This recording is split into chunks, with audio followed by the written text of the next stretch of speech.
faut considérer d'abord qu'il n'y a pas en Corse d'université, car nous sommes au début des années 70. Et ce début des années 70, avec ce début des années 70, je dirais que nous sommes au croisement de deux exigences. Il y a d'abord le début de ce qu'on va appeler le riacquiste, mouvement culturel multiforme qui est à la recherche de la culture corse dans toutes ses dimensions.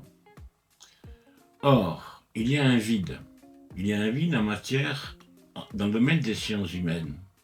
Certes, il y a le vieux bulletin, mais le vieux bulletin est surtout consacré à ce qu'on appelle les sciences de la Terre. Bien sûr aussi, il y a eu Études Corse, vieille formule jusqu'aux années 60, puis Corse historique qui a pris le relais. Et Études Corse, comme Corse historique, ont commencé à se glisser, je dirais, dans les problématiques neuves qu'on peut qualifier d'école des annales. Mais Corse historique meurt en 1969.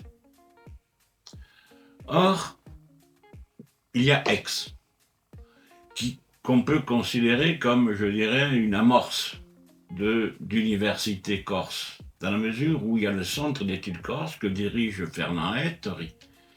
Et Fernand Ettori qui a été rejoint par une jeune génération de chercheurs. Francis Pomponi, Ravi Giordani, Max Quesson, les époux Richet qui sont géographes, Huguette Taviani.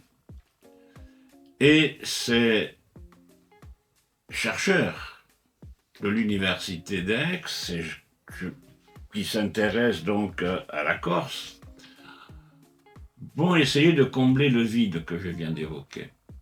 Ils vont essayer d'autant plus de le combler qu'ils sont en relation ou en amitié avec d'autres chercheurs dispersés dans les universités françaises.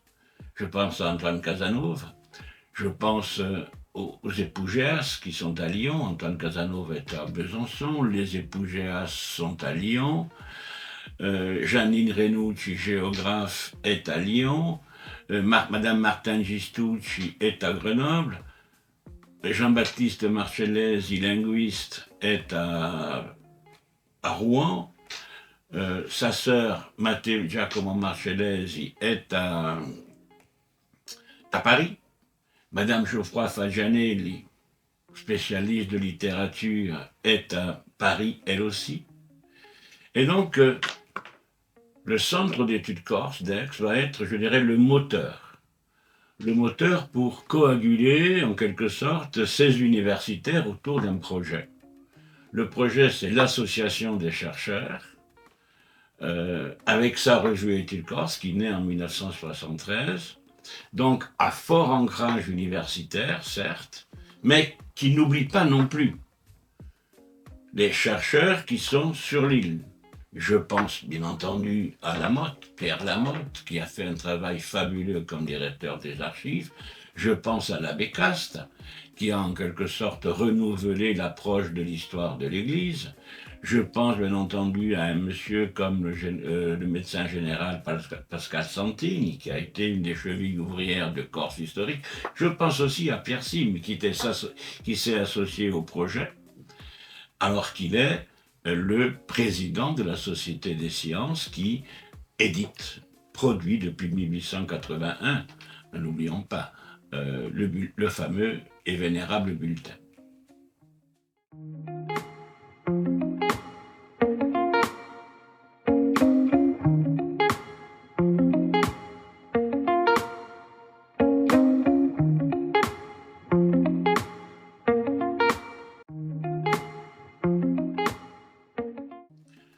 Alors, si vous parcourez les sommaires de la revue, vous verrez très facilement qu'il y a finalement trois dimensions.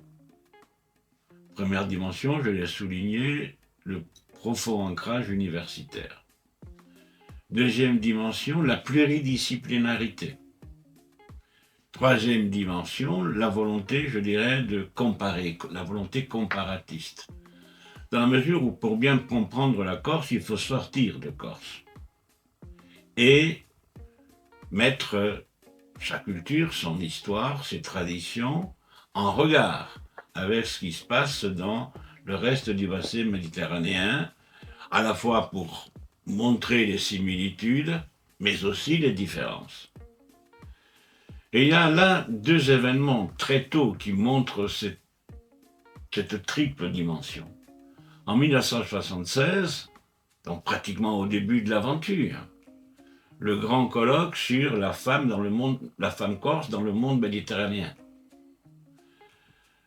3 ans plus tard, grand colloque international aussi sur la mort en Corse et dans le monde méditerranéen. Et depuis, cette triple dimension n'a cessé de s'affirmer. Parce qu'effectivement, se sont construits des réseaux. Je pense par exemple aux relations privilégiées que l'Association des chercheurs et la revue a eues dans un premier temps avec les universitaires de Cagliari et de Sassari. Je pense aussi à la collaboration constante à partir des années 90 avec l'université de Pise qui a elle aussi donné d'importants colloques qui se sont tenus soit en Corse, soit à Pise. Je pense également aux relations qui se sont nouées très vite avec les universités continentales, Marseille, Aix, Nice, Besançon, etc. Montpellier. Je pense aussi aux liens privilégiés que nous avons eus avec un grand historien de la Corse, professeur à Toronto, Macaulay, qui a nourri, je dirais, par nombre d'articles, notre revue. Bien.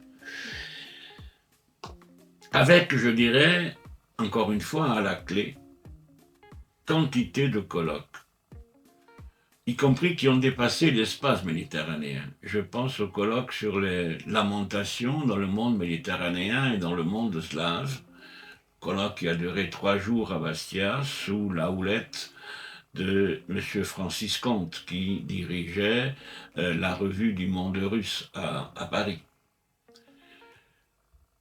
Et dans cette aventure, il y a eu en quelque sorte un point d'orgue.